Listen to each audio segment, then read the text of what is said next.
Alright, so as promised, doing a little video tonight to show you some of the stuff that we're going to start working on the Del Sol here very shortly. In the last video, I tried to clean up these rear disc brakes. They're pretty much garbage. That one right there I'm going to keep for spare just in case. Well, I mean, I'll probably never use it, but I'm going to hang on to it. Stuff's getting hard to find. Alright, so starting off, we got a set of VMS Racing steel lug nuts.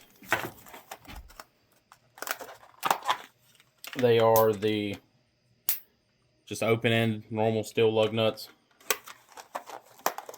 I want to say they were like 20 bucks online on eBay. They come with a tool for it.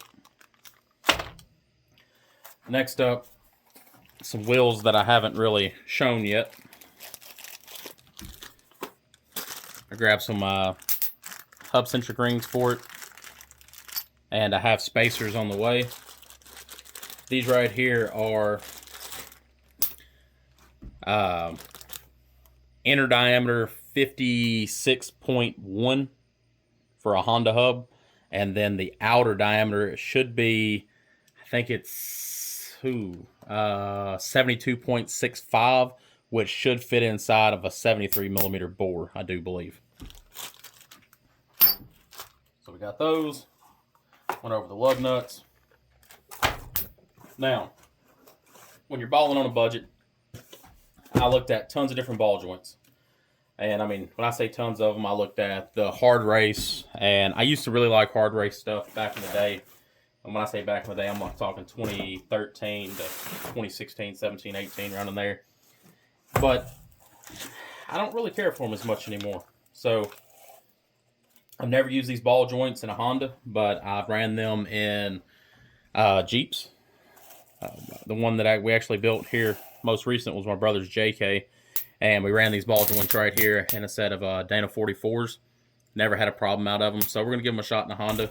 My car's not going to be slammed all over the ground, so I don't really need all the roll center adjustments and extended ball joints and all that good stuff. Now, if it wasn't turboed and I'm not running the wheels I'm running and I had it, just slammed all over the ground and I was going to track the car slammed, then I might start worrying about, roll center and all the different angles and whatnot. But for what I'm doing, I don't really need it. It comes with snap ring, a couple different clips, basically like a replacement for a Carter key or a cotter pin, however you want to say it, metal install adapter, and then of course your castle nut, and it's a flange castle nut. So I like that so far. Most of the time these are green. Yep.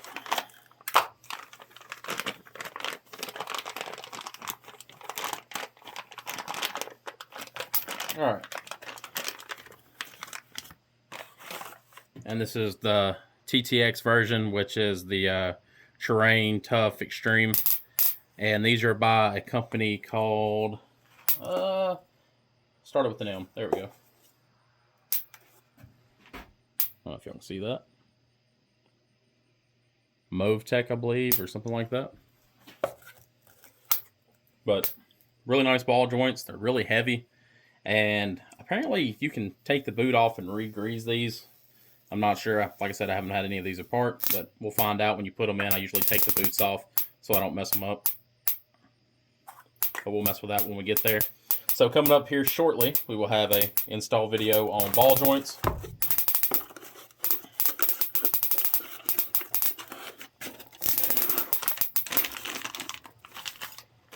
And I have a two of those, of course, for your upper or for your lowers. So we got both of those. And then I have on the way some hub bearings for the front and hubs. Also, let's see, I think they're going to be over here. Give me 1 second.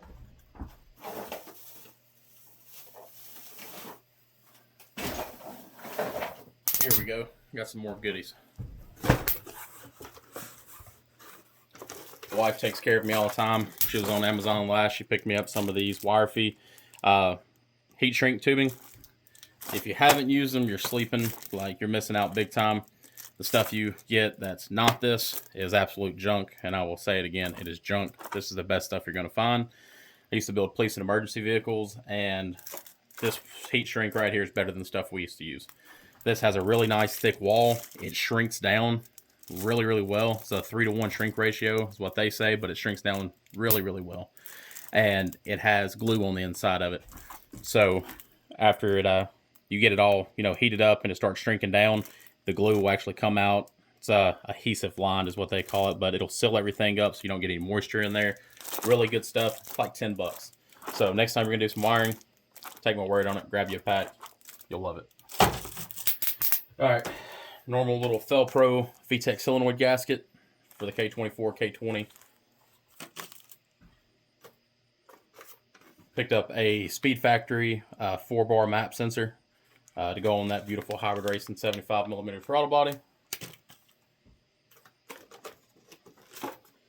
And then this is a finishing lines clutch kit clutch line kit for a S2000 Master right-hand drive to a hybridracing slave for a K20 Z3 trans. So, funny story.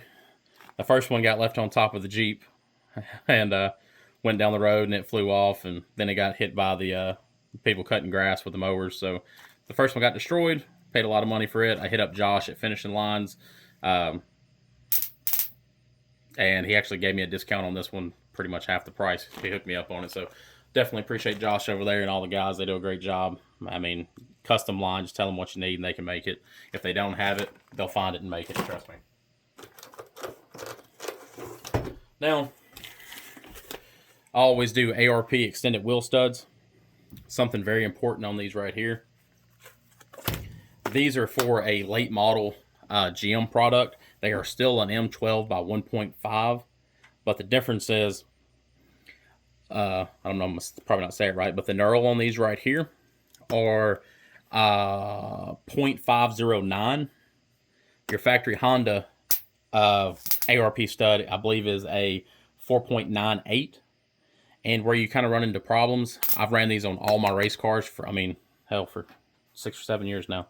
But the deal with these, you can always drill them up a little bit and they'll fit your aftermarket hubs and your factory Honda hubs. So these are going to fit no matter what. The factory sized Honda ones, when you put those in, they might actually be too small. So I always run the late model GM ones. They fit. They're a little bit longer, so if you're running a wheel spacer, which we'll get to that in a minute because we are, that'll take up a little bit of that length, and that was the reason for the extended lug nuts as well, or the open-ended lug nuts. And we went ahead and grabbed a good old 4-pack of those. So I'll have 20 because these are coming in 5s.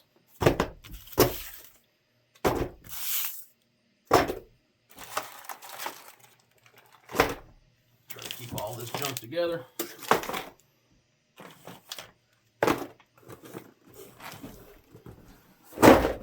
All right, next, as you can see, another finishing line box. I'm extremely excited about this one. All this is not sponsored right here. I paid full retail for every single bit of this. So this is not going to be a sponsored plug or anything like that. I'm going to give you my honest opinion on it. I've ran their products before in the past, and you honestly just can't beat them. So starting off, I hit up Josh, and this is going to be a little bit of a spoiler on what we're going to be doing for brakes. This is a Finishing Lines billet locator kit, and this is for the brake lines for the Del Sol. And they're the same for right-hand drive, left-hand drive. The brake lines know no difference. So the cool part about these, these right here for the banjos, these are made for a Type R rear caliper. So I'm going to be grabbing a set of Type R rear calipers here pretty soon, and we'll go over those. But this little bend right here, this radius, is just a little bit longer on a Type R. So if you get a set of Type R calipers, remember that you need a little bit longer radius on your banjo. If not, they won't fit. Some people will take and actually ground out the caliper to get them to fit. So remember that. And as you can tell, these right here are hard lines. And on a Honda, you have banjo on the front calipers. These right here are for a Porsche 986 caliper.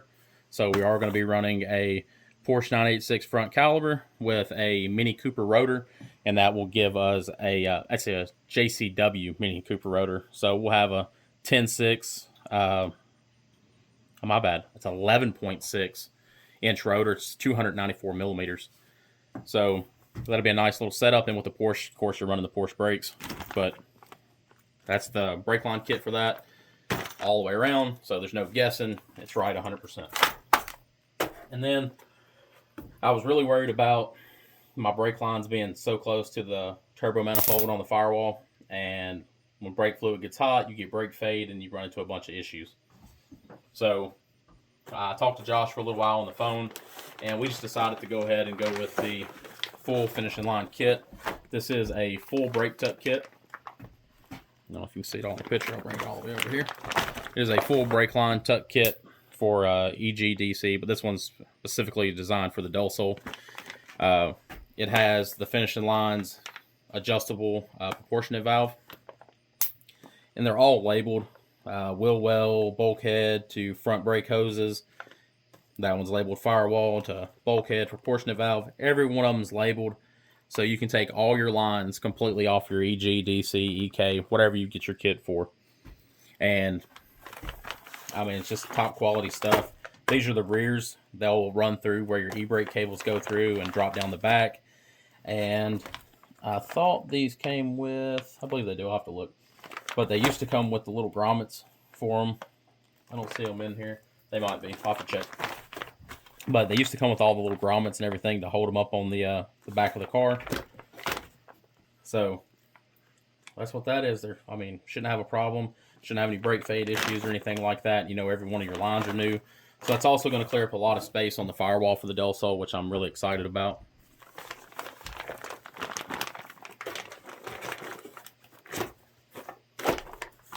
And that proportionate valve mounts up underneath the HVAC. So your climate control box. And these are the calipers we're going to be running. These are the Porsche 4-piston 986 calipers. And this is just one of them. I got the other one mounted up over here on a spindle that I was doing a little test fitting on. Let's see if y'all can see it well. Okay, so I'm running a set of 15x7s. And with your 15x7s, there's a little bit of a hump right here on this caliper. So from about right here to over here, this whole section here, only if you're running a 15x7 that I know of, some 15x8s, but 15x7, and it says on their website that you might have to grind on the caliper for a little bit of extra clearance, or you might have to run a wheel spacer, or both. Some wheels clear, like you have a Coney or Cone, however you want to say it, Kone, whatever it is, Gram Light, Hypergram, K1s, what are the other ones? Some T37s. There's like 7 or 8 wheels that will clear this without grinding the caliper down. So mine does not, unfortunately. It was very close, but doing a little clearancing on that. That's the reason for the hub-centric rings and the spacers and whatnot. I'm going to go ahead and show y'all a wheel. I was wanting to do that in a different video, but I'm going to go ahead and just show y'all real quick. I've been wanting wheels like this forever. I wanted the original OGs. I think they were like OZ wheels back in the day. I think that's what they were called. And they were bright yellow. Wanted them forever, but they're discontinued, and if you can get them, they're extremely expensive. So I picked up these. They're dirty right now because I've been grinding in here. But I found these on eBay. It was the last set they had. These are a 15x7 Lenzo DTM racing wheel. They're a 15x7 plus 38 offset. And these come from Malaysia, so BFE. And I love them. I think they're going to look tough on the dull sole. Hopefully, I can make everything work. And so far, I've got everything test fitted in these, and they will work with the Porsche brakes. I mean, they take up like this much of the wheel. So it's going to look pretty neat. I'm going to get a hold of Fast Brakes and Willwood probably the next couple days and just kind of talk it over with them. And I want to see if they make a 294 millimeter, 22 millimeter thick 4-on-100 rotor, just a two-piece setup. It doesn't have to be anything super fancy, but I'd rather have a two-piece on the front. It just kind of dissipates heat a little bit better. So that's it for now, guys. I appreciate y'all watching, subscribing, liking. I just wanted to drop a video because I haven't dropped one in a while, and I told y'all I would. And, you know, you kind of got to keep your word these days. So coming up soon, it might be the next couple days. It just depends on when the rest of the parts come in. We're going to go ahead and tear the front knuckles down, hit them with the wire wheel, get them all painted up, and get the new bearings in them and wheel studs and all that. And then we're going to try to mount one of these on there again and kind of see what everything looks like. But like I said, appreciate y'all watching, subscribing, liking. We'll catch y'all on the next one.